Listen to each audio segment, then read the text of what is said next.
right, good morning geometry classes. Oh, good afternoon. It's just that it's 6:20 right now while I'm making this video, so good morning.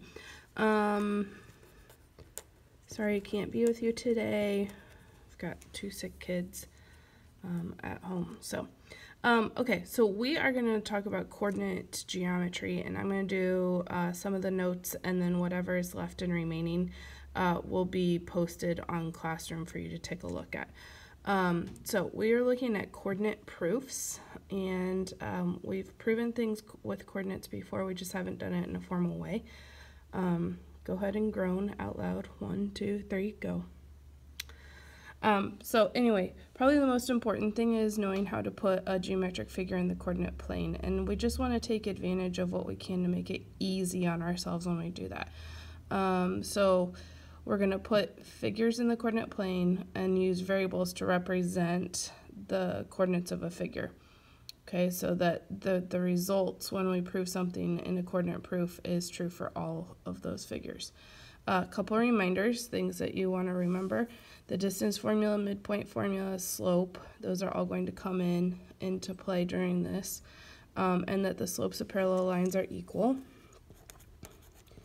and that the slopes of perpendicular lines are opposite reciprocals, and they have a product of -1.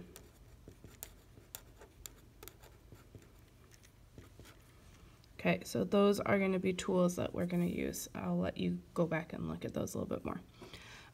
So to kind of get the ball rolling on this, we're going to place figures in the coordinate plane in a convenient way. So assign coordinates to each of the vertices. So for number 1, it asks for a right triangle with leg lengths of 5 and 3 units. Now, obviously, we want to take advantage of 0, 0 as much as we can. Okay, so that's going to be one of our points. We know the axes are perpendicular, so let's take advantage of that. We want a right triangle with leg lengths of 5 and 3. So we could go up 1, 2, 3 for one leg, and then over 1, 2, 3, 4, 5 for the other leg, and that's going to meet those conditions. Okay, now you could have gone up 5 and over 3. There's nothing to say that you can't do that. You could also use any of the other quadrants, but I like to keep things positive. I think I give myself less room for error when I do that. And then we're going to label each of the vertices. So this is at 0, 0, this is at 5, 0, and this is at 0, 3. Okay, so I'm going to let you do number 2, and then check your answer. In number 3, we're going to practice finding unknown coordinates in the figure.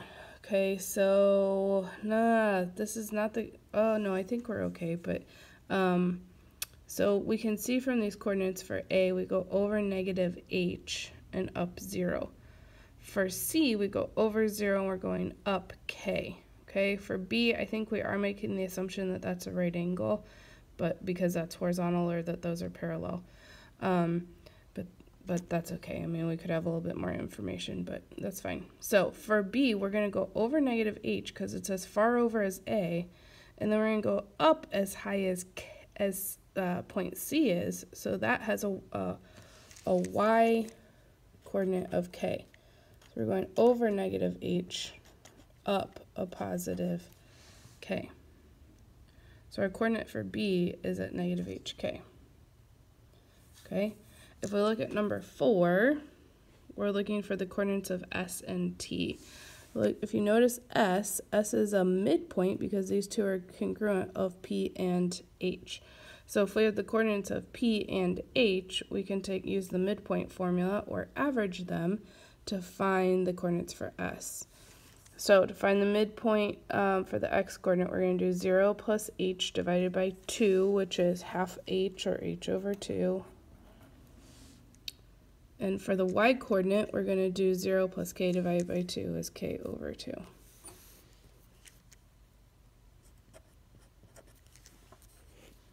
When we look at T, it's the same idea because it's the midpoint of our Q, and we've got the coordinates for R and Q, so we can average those. So 2h's plus an h is 3h's divided by 2 is 3h over 2, or 1.5 h's. 0 plus k divided by 2 is k over 2. Okay. All right, let's take a look at the back side. I am going to, let's see here. I'm going to let you try numbers 5 and 6 and then take a look at them on Classroom and make sure that you verify that you've got them right, or verify that I have them right. Okay, so for number 7, we're going to place a square in the coordinate plane and label each vertex. We're going to use an informal proof to prove that the diagonals are, diagonals, whoops. The diagonals are congruent. Okay, so now you notice that there are no numbers. So we know that we want to do a square. And again, we want to take advantage of the vertex because that point to me is 0, 0. What do we know about a square? That all the sides are congruent, right? So let's make sure that we use side lengths that are all the same unit. So let's just say that we have a square with side length of k. Okay. So we shouldn't even really have a grid on this because I don't want you to associate this with the number 4 at all. We don't know how long it is. We don't know how long each unit is. We just know that it's k units long. So this coordinate right here is going to be over k up 0. And then we've got our origin, 0, 0. This coordinate was over 0 up k, and then this coordinate was over k units and up k units, so we're at kk.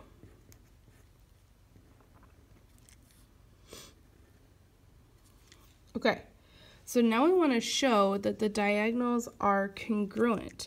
So if you think about your tools back on the front side, and you want to show that two things are congruent, you need to use the distance formula. You need to find their lengths and then show that they're equal, okay? So we're going to flip back over, and we're going to use the distance formula for AC. Oh, hey, it tells us that this is going to be a square ABCD. So because we've got diagonals A and C and diagonals B and D. Sorry, I omitted that up there. Okay. So we're going to take AC and we're going to apply the distance formula. So we're going to do k minus 0 quantity squared plus k minus 0 quantity squared. So that gives us k squared plus k squared, which is 2k squared, or the square root of 2k squared. All right, now we want to find the length of BD. So we're going to do the same thing. So if I do 0 minus k, so the square root of 0 minus k quantity squared plus k minus 0 quantity squared, I still end up with the negative k quantity squared is a positive k squared plus another k squared, 2k squareds. So that's the gist of it, okay? We've shown that both of these, using the distance formula, we've shown that both of these are equal to the square root of 2k squared. So since AC equals to the square root of 2k squared and BD equals the square root of 2k squared, then AC is congruent to BD. And remember that we would have to do, like in a proof, we would have to do some substitution to show that, etc., etc. All right, so you're going to try number 8. It's actually talking about the diagonals being perpendicular. So if you need, flip back over to the front and remind yourself about what you're looking at when you want to talk about diagonal line segments. Okay, and then the second number 8, also known as number 9, is going to be a proof, and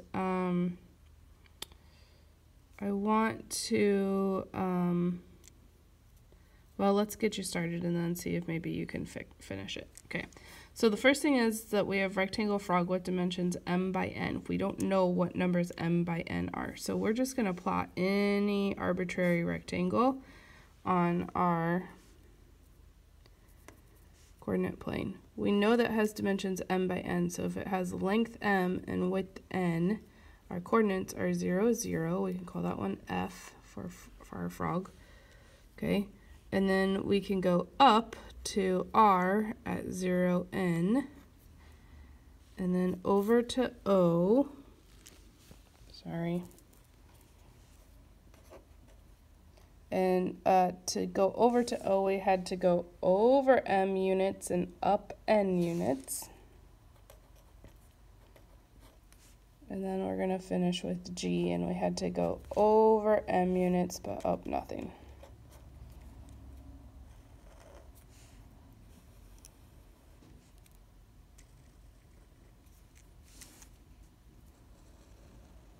Okay, so the first thing we probably want to do in our proof, and a lot of times this is going to be provided for you, is basically say what our coordinates are. So we have our statements and we have our reasons. I'm putting the phone down for a second.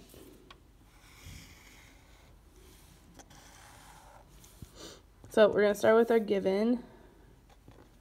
Rectangle, frog, with m by n dimensions.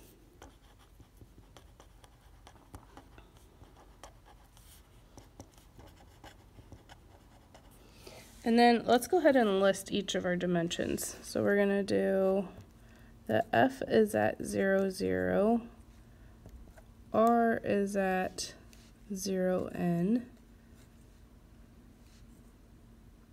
O is at mn, and G is at mo.